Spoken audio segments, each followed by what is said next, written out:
Mga bata, nakagawa na ba kayo ng pagkakamali? Ano ang ginagawa nyo kapag may nagagawa kayong mali?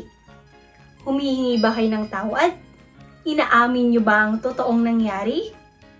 O kaya naman nalulungkot kayo dahil hindi tama ang inyong ginawa?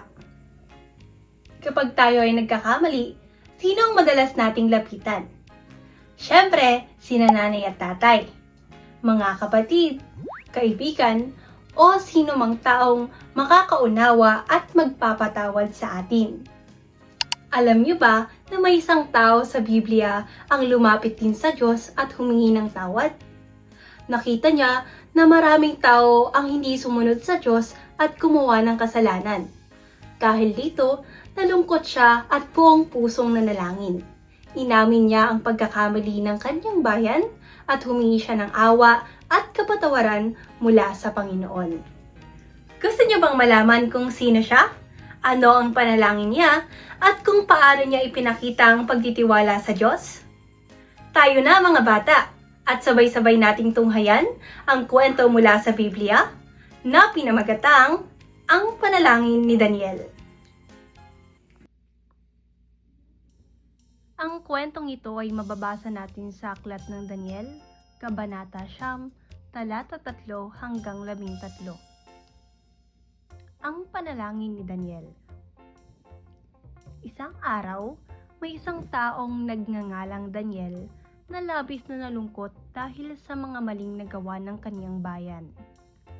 Dahil dito, lumapit siya sa Panginoong Diyos at buong puso niyang hinanap ang Diyos sa pamamagitan ng taimtim na panalangin at paghingi ng tulong.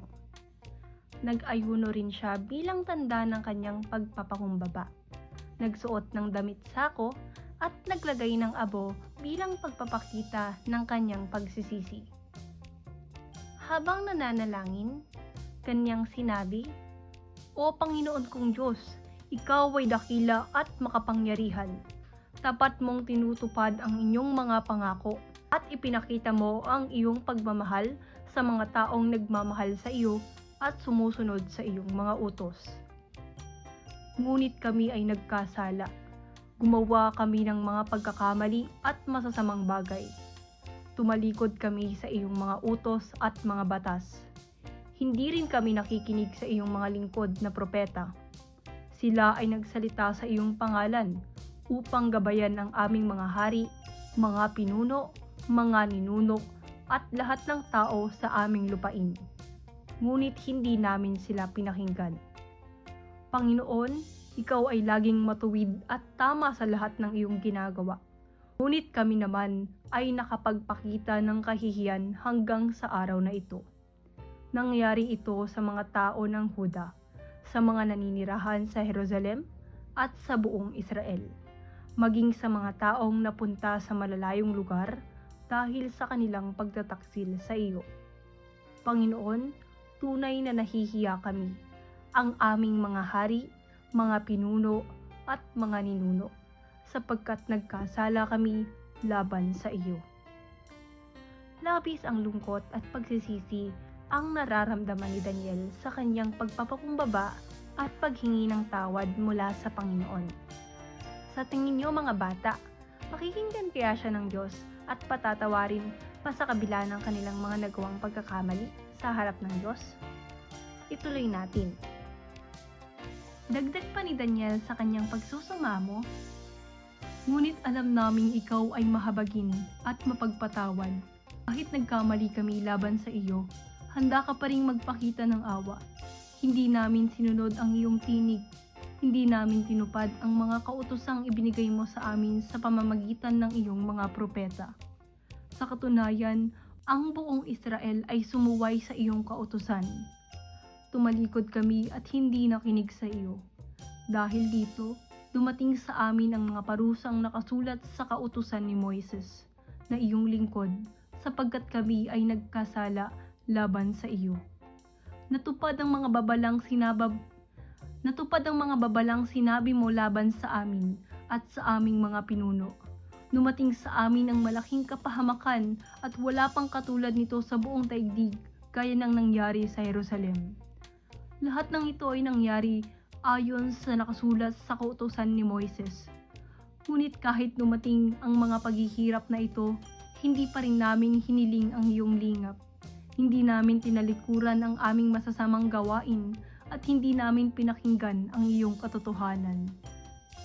Sa pamamagitan ng panalangin ito, ipinakita ni Daniel ang kanyang pagsisisi at ang kanyang pag-asa na patatawarin at kaaawaan sila ng Panginoong Diyos. Ang mga sumusunod ay ang mga aral na dapat nating matutuhan. Una, be humble and pray to God. Sa kwentong ating nabasa, ipinakita ni Daniel ang kanyang pagpapakumbaba sa harap ng Diyos. Siya ay nanalangin, nag-ayuno, at buong pusong humingi ng awa para sa kanyang bayan. Ipinakita nito na kapag tayo ay nagkakamali o dumaranas ng pagsubok, dapat tayong lumapit sa Diyos sa pamamagitan ng panalangin. Hindi natin kailangan itago ang ating mga pagkakamali dahil handa siyang makinig sa atin. Pangalawa, always tell the truths and admit our mistakes. Hindi itinanggi ni Daniel ang mga kasalanan ng kanyang bayan. Sa halip, inamin niya ang kanilang pagkukulang at humingi ng kapatawaran sa Diyos. Ipinakita nito na mahalagang maging tapat tayo kapag tayo ay nagkakamali. Ang pag-amin ng ating pagkakamali ay unang hakbang upang tayo ay maitama at mas maging mabuting bata. Pangatlo, God is merciful and forgiving.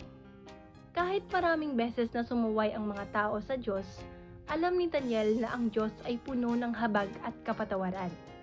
Ipinakita nito na mahal tayo ng Diyos at handa niya tayong patawarin kapag tayo ay nagsisi at lumalapit sa Kanya ng buong puso. Dahil sa Kanyang pagmamahal at awa, mayroon tayong pag-asa na magsimulang muli at mamuhay ng ayon sa Kanyang kalooban. Ngayon ay dadako naman tayo sa ating activity. Pakikuha na lamang ang inyong mga lapis at papel para tayo ay makapagsimula na.